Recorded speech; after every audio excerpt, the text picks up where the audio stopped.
Ito na po ang ating huling tanong, mga kapuso, kay Attorney Espiritu. Ikaw na ba ang nararapat na maging senador ng Pilipinas?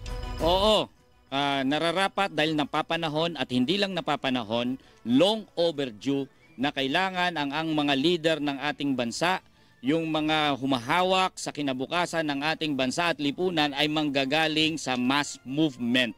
Ang mass movement, ibig sabihin, mga organisasyon na mga nasa baba ng ating lipunan. Organisasyon ng mga manggagawa, magsasaka, maralita, na matagal nang lumalaban sa mas makataong lipunan at alisin natin ang kontrol ng mga political dynasty sa ating bansa.